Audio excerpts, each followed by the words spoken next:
పోతుంది. ఆ బాధ కూడా లేదు. ఇప్పుడు ఇలాంటి ఫీచర్స్ అన్నీ పెట్టి క్యూఆర్ కోడ్ పెట్టాం. లింక్ డాక్యుమెంట్స్ కూడా బ్రిటిష్ వాళ్ళ పీరియడ్ నుంచి ఉండే లింక్ డాక్యుమెంట్స్ అన్నీ కూడా కలెక్ట్ చేస్తా. ఓసారి మనకు ఆర్కైవ్స్లో కొన్ని రికార్డ్స్ ఉంటాయి, అవి కూడా కంప్యూటరైజ్ చేస్తాం.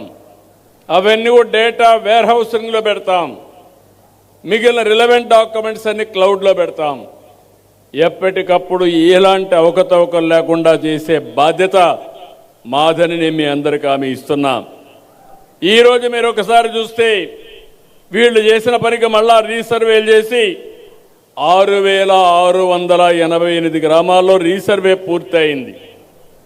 4,783 గ్రామాల్లో పాసు పుస్తకాలను ముద్రించాం. 22,33,000 పాసు పుస్తకాలు సిద్ధంగా ఉన్నాయి. మండపేట నియోజకవర్గం 36,032 పాసు పుస్తకాలు పంపిణీ చేయాలని నిర్ణయించాం. తనిఖీలో కొన్ని లోపాలు కూడా వచ్చాయి జిల్లాలో.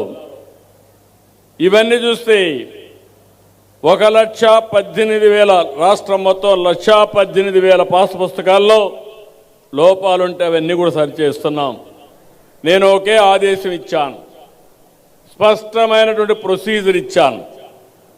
ఇవన్నీ కూడా సర్వే అయిపోయిన తర్వాత మీ దగ్గరకు వచ్చి ఎక్కడ మీ భూమి ఏ పేరుతో ఉంది, ఏ జాయింట్ ఎల్ఎం ఉంది, ఒరిజినల్ సర్వే నెంబర్ ఎంత ఉంది, ఎన్ని జాగాల్లో డిఫరెంట్ ఎల్ఎంలు ఉన్నాయి, అవన్నీ కూడా తీసుకొస్తారు.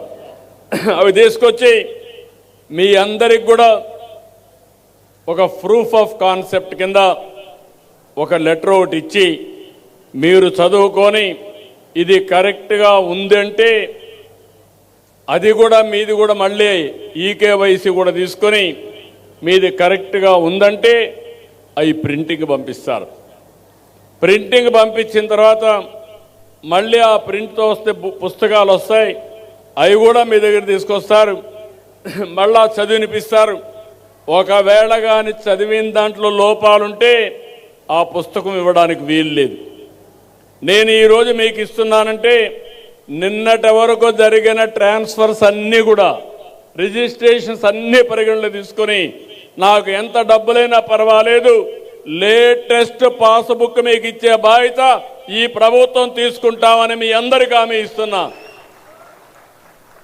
దీనివల్ల మీకు ఒక భరోసా, ఒక భద్రత వచ్చే పరిస్థితి వస్తుంది. ఇంకో పక్క నేను ఒక కార్యక్రమానికి శ్రీకారం చుట్టా. సంవత్సరం కాల పరిమితి పెట్టుకున్నా. 12 నెలలు వీళ్ళకి టైం ఇచ్చాను. ప్రతి నెల 1వ తారీఖు పింఛన్లు ఇవ్వాలి. పేదల సేవలో కార్యక్రమం ఉంది. 2వ తారీఖు నుంచి ఈ కార్యక్రమం ప్రారంభమవుతుంది. 2 నుంచి 9 వరకు ఇస్తారు. 9వ తారీఖు నేను వస్తాను. ఒక ఊర్లో నేను చూస్తాను, ఇప్పుడే చూసా, ఈరోజు నాకు తృప్తిగా లేదు. ఇచ్చిన ప్రతి ఒక్కరిని ఇక్కడ కూర్చొనబెట్టి నేను ఏదో పబ్లిక్ మీటింగ్కి రాలేదు. ఈరోజు నేను ఒక పర్పస్ కోసం వచ్చా, ఒక పని మీద వచ్చా. పని మీద వచ్చినప్పుడు ఆ 900 మంది ఎంతమందికి పట్టాదారు పాసు పుస్తకాలు ఇస్తే అంతమంది ఇక్కడ కూర్చొని ఒకసారి వాళ్ళు చూసి మాకందరికి కరెక్ట్గా ఉన్నాయని చెప్పుంటే నేను చాలా సంతోషించేవాడిని. అది నా అభిమతం. నేరుగా నేను మీకు ఇవ్వాలనుకుంటున్నాను.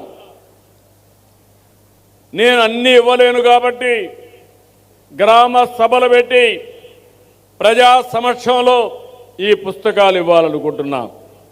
₹1 అవినీతి లేకుండా, ₹1 లంచాలు లేకుండా, ఎవరి పెత్తనం లేకుండా మీ భూమి మీ హక్కు అది ఇచ్చే బాధ్యత నేను తీసుకోవాలని చెప్పి అనుకుంటున్నాను. అలాంటి సమయంలో అధికార యంత్రాంగానికి చెప్పాను, కొంతవరకు చేశారు కానీ దీన్ని ఇంకా పర్ఫెక్ట్గా చేయాల్సిన అవసరం ఉంది. ఎమ్మెల్యేలు బాధ్యత తీసుకోవాలి, ఎంపీలు బాధ్యత తీసుకోవాలి. ఇది మీ బాధ్యత. ప్రజలకు సేవ చేయడం అంటే ఏదో 4 పనులు అడగడమే కాదు. ఇబ్బంది లేని పరిపాలన, సుపరిపాలన ఇవ్వాల్సిన అవసరం ఉంది. ఎంఆర్ఓ వాళ్ళు కోరుతున్నా, ఆర్డీ వాళ్ళు కోరుతున్నా, సమర్థవంతంగా లాస్ట్ మైల్లో ఇది అమలు కావాలి. ఇది ఒక పవిత్రమైన యజ్ఞం. ఇది మీరు కూడా మనసు పెట్టి పనిచేస్తే తప్ప ఆ యజ్ఞ ఫలితాలు పేదవాళ్లకు చెందవని చెప్పి కూడా నేను మీకు తెలియజేస్తున్నా. అందుకని ఈ నెల 11వ తారీఖు వరకు ఇస్తున్నాం. నెక్స్ట్ మంత్ నుంచి 9వ తారీఖే లాస్ట్ డేట్. 2, 9 7 రోజులు, వారం రోజులు. ఈ వారం రోజుల్లో రెడీ అయినటన్నీ పంపిణీ చేస్తాం. మళ్ళీ 20 రోజులు సర్వేలు చేస్తాం, ప్రింటింగ్ చేపిస్తాం, ప్రూఫ్ ఆఫ్ కాన్సెప్ట్ చూపిస్తాం. చూసిన తర్వాత అన్నీ బాగుంటే ఫైనల్గా చేపించి మళ్ళీ 2 నుంచి గ్రామ సభలు డేట్లు ఇస్తాం. ఆ డేట్ వారుగా 7 రోజుల్లో పంపిణీ చేస్తాం.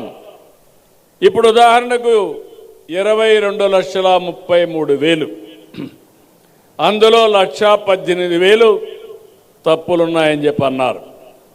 అవి కూడా ఉండడానికి వీల్లేదు. ఒకసారి ప్రింట్ అయితే ఇంకా ఆటోమేటిక్గా 0 మిస్టేక్స్ ఉండాలి. అందుకే నేను ఒక మాట చెప్పాను, ఈ 1,18,000 ప్రింట్ అయినా పర్వాలేదు, తప్పులుంటే వారుగా పెట్టేయండి.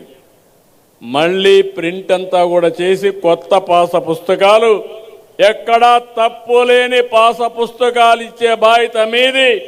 ఒకవేళ అలాంటి పుస్తకాలు ఇస్తే వాళ్ళపైన కఠిన చర్యలు తీసుకుంటానని మరొకసారి మీ అందరికీ హామీ ఇస్తున్నా. కాబట్టి మిమ్మల్ని నేను కోరేది, ఇలాంటి ఒక ఉదాత్తమైనటువంటి దీనికి నేను శ్రీకారం చుట్టాను. రాష్ట్రంలో ఉండే రైతులందరికీ విజ్ఞప్తి చేస్తున్నా, మిగిలిన వాళ్ళు కూడా అందరికీ విజ్ఞప్తి చేస్తున్నా, అర్థం చేసుకోమని కోరుతున్నా. ప్రభుత్వాన్ని